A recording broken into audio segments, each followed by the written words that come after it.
Kagulat World. Lahat nagulat, pero hindi pa nagpapahinga si Alex Ella. Habang maraming atleta ang mas pinipiling magbakasyon pagkatapos ng matinding taon, malinaw na ang 2025 season ay hindi pa tapos para sa kanya. Ang susunod na yugto sa kanyang karera ay ang 2025 MGM Macau Tennis Masters na gaganapin sa Macau Forum mula Disyembre 27 hanggang 28. Para kay Alex, ito ang magiging stepping stone patungo sa 2026 campaign niya at malinaw na seryoso siya sa paghahanda para rito. Sa taong ito, pumalo na si Alex sa top 50 ng WTA rankings, isang historic achievement para sa bawat Pilipino at patunay sa kanyang dedikasyon at talento. Sa halip na magpahinga na yung off-season, ibinabalik niya ang intensity ng training, pinapanday ang katawan at isipan upang maging handa sa invitational event, kung saan makakasalubong niya ang ilan sa pinakamalalakas na manlalaro sa tennis world. Ang focus niya ay hindi lang basta makasali, kundi mag-stand out sa international stage at ipakita na kayang makipagsabayan sa mga elite. Ang Macau Tennis Masters ay hindi ordinaryong torneo. Ito ay isang invitational showcase na may lineup ng mga elite players at mentors mula sa global tennis scene. Para kay Alex, mahalaga ang consistency sa laro, international exposure at mental toughness upang maipakita ang kanyang kakayahan at potensyal bilang global contender. Bawat practice, bawat session sa court at bawat preparasyon bago ng laban ay nagpapakita ng mindset niyang handa sa hamon kahit nasa panahon ng preseason. Hindi lamang laro ang iniisip ni Alex, isang statement ang binubuo niya sa bawat kilos. Sa bawat paglalakbay at training session, malinaw na hindi siya nagre-relax. Ang kanyang pananaw ngayon ay pre-season pero full stakes at bawat araw ay oportunidad upang ipakita ang kanyang kakayahan sa mundo. Ang invitational na ito ay magsisilbing platform upang mapanatili ang momentum at mapalakas ang preparasyon niya para sa mas malalaking laban sa 2026. Sa susunod na linggo, magiging critical kung paano haharapin ni Alex ang phase ng training, paano niya ipapakita na hindi pa tapos ang kanyang season, at paano niya ipapadala ang malinaw na mensahe na handa na siyang lumipad at makipagsabayan sa pinakamataas na antas ng tennis sa buong mundo. Lahat nagulat sa desisyon ni Alex Ella, pero malinaw na hindi pa tapos ang 2025 season para sa young Pinay tennis star. Habang maraming atleta ang mas pinipiling magbakasyon pagkatapos ng matinding taon, si Alex ay nagpasya na magpapatuloy sa training, naghahanda para sa kanyang susunod na hamon. Ang 2025 MGM Macau Tennis Masters na gaganapin sa Macau Forum mula Disyembre 27 hanggang 28. Para sa kanya, ang invitational event na ito ay hindi lang basta isang tournament. Ito ay stepping stone para sa 2026 campaign niya at pagkakataon upang ipakita na kaya niya makipagsabayan sa international tennis scene. Ang 2025 ay isa sa pinaka-historic na taon sa karera ni Alex. Sa taong ito, pumalo siya sa top 50 ng WTA rankings, isang malaking milestone para sa isang Pilipina at isang patunay sa kanyang talento, dedikasyon at walang tigil na pagsasanay. Ngunit sa halip na magpahinga, nagpatuloy siya sa matinding training para maging handa sa susunod na yugto ng kanyang karera. Ang bawat practice session ay puno ng intensity, drills, footwork, shot consistency at mental focus. Hindi lang siya nag-ensayo para mapanatili ang level niya.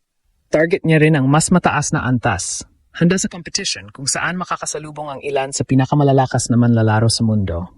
Ang Macau Tennis Masters ay hindi ordinaryong torneo. Ito ay isang invitational showcase kung saan makakasalamuha ang mga elite players, legends at mga up-and-coming stars.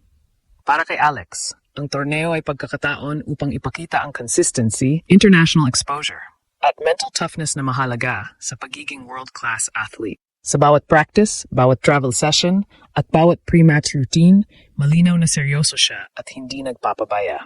Ang kanyang mindset ngayon ay malinaw, pre-season pero full stakes.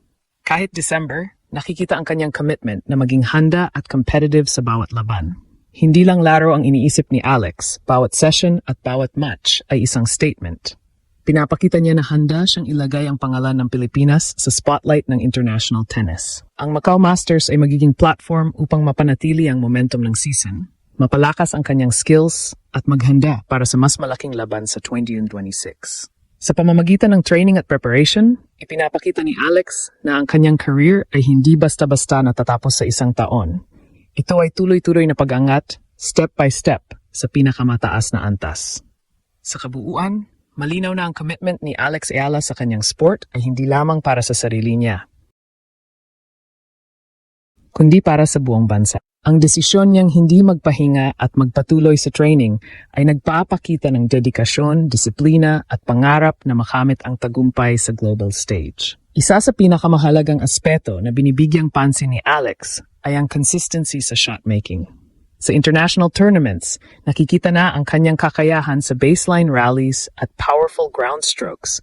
Ngunit sa Macau Masters, kailangan niyang ipakita ito sa ilalim ng pressure ng elite competition. Kailangan niyang maging predictable sa consistency pero unpredictable sa execution.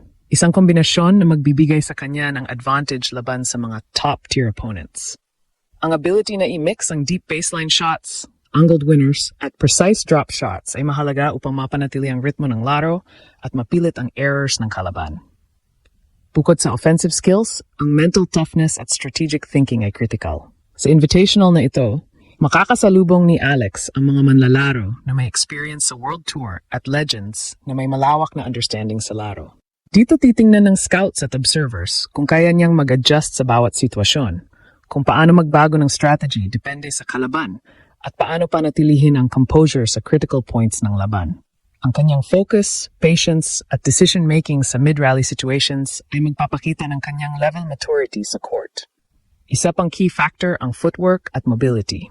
Kahit na mataas at malakas ang stroke power ni Alex, kailangan niyang patuloy na paigtingin ang agility, lalo na sa lateral movements, quick recovery, at anticipation ng kalaban.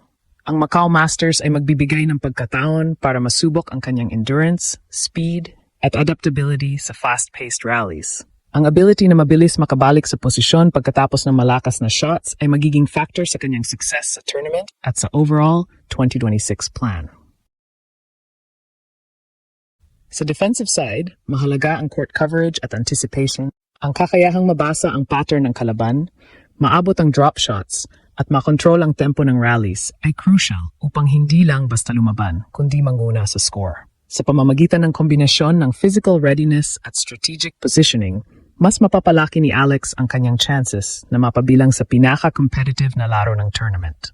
Ang invitational na Macau Masters ay hindi lang para sa kasalukuyang season ni Alex, kundi isang platform para ipakita ang growth at readiness para sa mas malaking laban sa 2026. Ang bawat training session, practice match, at preparatory drills ay nakatuon sa pagpapalakas ng shot-making, decision-making, footwork, at mental resilience. Sa susunod na bahagi, titingnan natin ang mga konkreto niyang strategies sa tournament, ang mga posibleng challenges na haharapin niya, at kung paano niya ipapakita na handa siyang makipagsabayan sa international elite.